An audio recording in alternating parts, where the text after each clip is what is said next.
Thanks for coming, too, everybody. I appreciate it, and I really look forward to the discussion we're going to have today with Henry. So I'll just do a quick intro for you. Henry and I go back a few years. I'm from North Carolina, and Henry that's where we met, right? And so Henry is a co-founder of Republic Wireless and Bandwidth.com.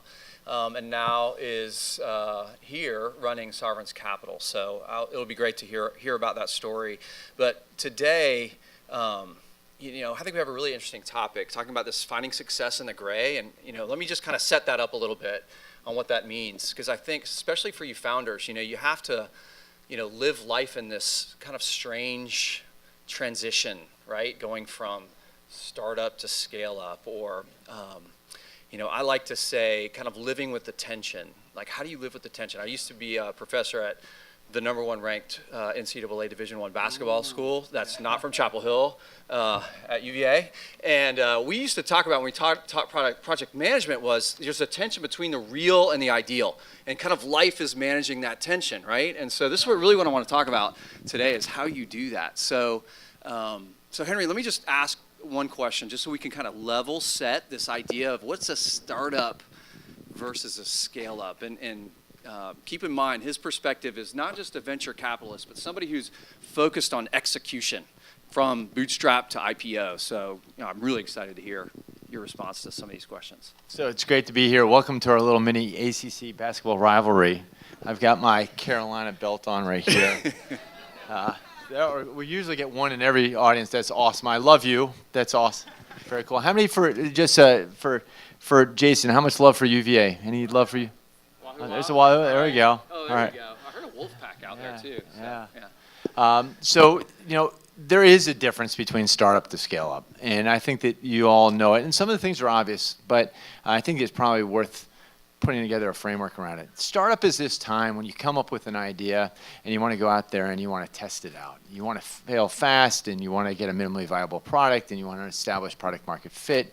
You want to go ahead and you want to test customers. You want to understand what your customer persona is, and you want to get some base level funding. And maybe that funding comes from yourself, maybe it comes from friends and family, maybe even comes from some cash flow at the beginning. So it doesn't need to come from venture capital. I need to state that because actually at Bandwidth, we never raised growth capital. So we bootstrapped it all the way through IPO without taking growth capital. And so you don't need to do that. But it just so happens I'm in venture capital now, and so I tend to talk about that a little bit. So funding becomes part of it. But then you get to this spot where you say, you know what? I think we got something. We got a product that people seem to like. And I think that there's some success to reinforce. So now you're really looking at scale up. Now, what's interesting, and we're going to talk about exploring on this panel, is that there are interesting and different challenges between being a startup and a scale up. Oftentimes, needing different team members, needing a different framework of thinking. And I'll tell you that as we transitioned through that process at Bandwidth, it wasn't always smooth. So in retrospect, I can look back and see some of the mistakes that we made as we try to continue the same things that work for us in startup and then apply them to scale up. And I'll share with you a little bit about what was different about that. But to answer the question succinctly, startup is get a product, make sure there's a customer there that wants it, make sure you get it funded. Scale up is, gosh, we got some success, we got some funding, let's reinforce it. Can you talk a little bit about your investment thesis for doing one over the other in this gray area? Yeah, well, for us at Sovereign's Capital, we like to invest in scale-ups. We like to look at a company that already has some product market fit. We tend to invest in companies that are really between the seed round and the A round. They should have more letters of the alphabet than that. But we look to have a company that's got about $500,000 of ARR. I get geeked out by, and this kind of is some of the lessons we learn at Bandwidth, I get geeked out by things like churn by cohort. I love working with customers, and I should say companies, that have proven that they can delight their customer. The type of investments that we tend to make are those in companies that can execute really well. Not always with deep technology, but they can show that they can delight their customer and keep them on board. Companies that have it in their DNA where they just intuitively get that it's easier to keep a customer happy than go buy another one. So we invest in those companies that are doing the scale up. So one thing that's really interesting about Sovereigns is this is the only Western, I guess, VC firm that has an office in Jakarta. Can you talk to us about why there and how does that, How many people have been to Jakarta? Okay, good. So that's a fair amount. It's an incredibly dynamic, thriving city. It's the emerging middle class. It's a young workplace. There's creativity. There's innovation there, and just an incredibly large market. We have long been interested in Southeast Asia, and a lot of people that invest in our space live in Singapore. How many people have been to Singapore? Okay, so more people. It's super nice in Singapore. It's a beautiful, beautiful place. Jakarta's a little grungier, but by being on the ground there, it allows us to have a first look at deals that are really going into this very fast-growing, dynamic marketplace. So, and this next one is like, what are some crucial focus areas that you think about as a former founder and, on both sides on, where would you press down on to help, I think, reduce that tension, reduce that gray area? Maybe what are some of the big problem areas in that? Well, I'll tell you through the lens of some of the mistakes we made that I alluded to before. And I think that a lot of you as founders can identify with them. So when you're in the startup mode, you tend to do everything, right? You tend to sell the product. You tend to even code the product. You're doing everything to include washing the dishes. And at some point in time, you find yourself kind of nudging up against a glass ceiling. And it took me a little while to understand that was really going to be an inhibitor of growth. But I found out that I wasn't ready for people on my team to skin my knee. So for those of you who are parents, you understand that temptation when you see your kid and they're going to go do something and they're kind of pushing the envelope and you don't want them to fall. You don't want them to skin their knee. But when you're an entrepreneur, your employee's not skinning their knee, they're skinning your knee. It's your company. It's your capital. It's your reputation. It's your dream. It's your vision. And yet at the same time, you've got to do it. And it took me a while to figure that out as I went from startup to scale up. You see, if you are the person that goes in there and can kind of do the sales job better than the sales guy, and can do the ops job better than the ops guy, then they end up coming to you because they're anticipating being corrected. And that means that they don't really own their job. They don't own the ideas. And so it's not until you as an entrepreneur can get really comfortable with this idea, and you never get completely comfortable, but increasingly comfortable with the idea of letting your key lieutenants skin your knee and make mistakes. And when you do that, then they get in this pattern where they really come to understand that they own the problem, and you're not going to fix it. And then they start thinking about the problems in the shower and on the way into work. And now you're starting to rock and roll. You're starting to get innovation. You're starting to get widespread buy-in. And then your business can scale. But it cannot scale if you're the limiter. I know that sounds so easy and so basic, and yet it's so hard to do. And I think a lot of you can probably identify with that. That's a key thing for us. Do you think that comes at a certain size organization or a certain level of traction? Because I really identify with that. I had a startup where I was the co-founder and the CTO, and not the CEO side, but I was bumping up on the technical side. Like, I tried to hire people smarter than me, which wasn't that hard. And then you realize you can't make every decision. So at what point do you find that you start bumping on that ceiling? You'll get a sense. There's probably no magic time, no magic number, but you'll get a sense for it. You'll get a sense that, hey, we're starting to stagnate. I think we should be growing faster. I think we should be better. I think that this guy I brought on board should actually be coming on and doing more things and coming up with better ideas. And then you start taking stock and it's like, well, why isn't he coming up with better ideas? Why isn't she coming up with better ideas? Well, you haven't really given them the license to. And for me, I had a blind spot on that.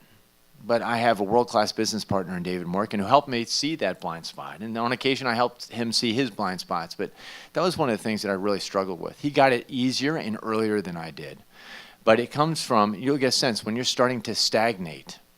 And oftentimes, this comes at a really inconvenient time. It comes right after you've got product market fit, right after you've got the funding. You had this neat little hockey stick graph. As soon as I get the capital in, of course I'm going to grow. And all of a sudden you get the capital in, you start growing a little bit, you start spending more money on marketing, but you're not really feeling like the whole team has really got it. And you're starting to get frustrated. And that's a big sign. So this is pithy, but a good friend of mine is a guy named Kurt Kylehacker who runs Tech Fund. And he says that every entrepreneur that's going through Scaleup has 3 jobs, and 3 jobs only. One is to steward the mission and vision of the company. Number 2 is to make sure the company gets resourced. Most oftentimes that means that you get money in the door. Number 3, get the right people on the bus. If you are doing anything but those 3 things during the scale-up portion, and maybe even some of the startup portion, you are doing a disservice to yourself and the company. Because if you're doing one of those 3 things, you're doing somebody else's job. And if you feel like you need to do somebody else's job, you need to go ahead and you need to look at number 3 of getting the right person on the bus. If you can't get the right person on the bus because you don't have enough money, well, you need to look at number 2.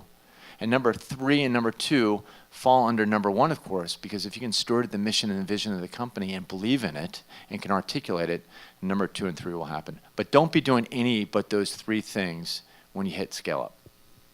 I think we have time for one more discussion question. And we did a launch today of our non-residential startup program called Scaleup, as you can see around here. So just real quick, for those of you who don't know, it's an opportunity for Oracle to partner with startups around the world, regardless of their geographic location. You know a little bit about the program and what our value proposition is, but I'd love your thoughts on it, and kind of selfishly, how do you think we can be successful in enabling startups like in your portfolio if you were an investor, and then from a perspective of a startup? Yeah, so as you might imagine, I'd say this. I think it's an incredible program. I mean, it's a program where you're not looking to take a pound of flesh. Yeah, no equity taken, by the way. Which is different and unique, and every entrepreneur is looking to get help with technology that scales. Every entrepreneur is looking to get access to customer base, and you guys have like 500,000 customers or something crazy like that. Right. And so being able to get that exposure when you're looking at customer acquisition, what are the things that you guys can do? One of the things I think that is missed a lot in Silicon Valley in the startup ecosystem is how institutions can come alongside and really reinforce the concept of culture and how important human capital is. And a lot of us miss that because we're looking at different metrics. We're looking at LTV to CAC and looking at churn by cohort and things like that. But in our experience at Bandwidth and Republic Wireless, the key thing that really goes back to our success other than divine providence really is our culture. You need to find a culture that scales, and one of the things at Oracle is being able to help that entrepreneur understand their why. Everybody in this audience needs to be able to really get that, and you've probably seen Simon Sinek's why speech, and Clayton Christensen writes on it, Jim Collins writes on it. At Bandwidth, we were about foundational values of faith first, then family, then work, and then fitness. And it's what drove us as individuals, and we wanted to incorporate that in our company. Now, it's easy to do some of those things when you're a startup, and like, for instance, on the fitness side, all 8 of you go and play basketball together, right? And it's easy. And it gets harder, though, when you scale. And like, for instance, how do you have, faith is important to you. How do you have a corporate culture where faiths of all kinds feel welcomed and included? What does that look like? And so some of those questions about culture, and then also being able to really invest in humans. One of the things I miss, and this is a plug for another organization, but one of the things I miss, I really knew, was how important it is not only to know my strengths, but to know the strengths of the other people on my team. And understand that and I kind of poo-pooed it early on, but I was like, somebody's going to tell me I'm an extrovert on a Myers-Briggs. Great, I already knew that, thanks. But when I came to understand some of the science behind how different people in my organization would experience me, if I were to have the same meeting in front of 8 of my lieutenants, 5 of them might experience me this way, as being maybe over the top, and 3 of them might not think that I communicated well enough. It wasn't until I really understood how important it was to invest in human capital and the science behind that it really unlocked the potential of my team. So one of the things you can do is not only help on the technology and on the clients, but help the entrepreneur to really understand the culture and their why, and allow them to create that culture that can then scale by investing in human capital. Awesome. That's great. I want to stay longer. Man, this is good stuff. But we run out of time. But I want to thank you, Henry, very much for coming out and y'all listening. It was great. Yeah. Thanks. Thank you all. Thanks, Jason.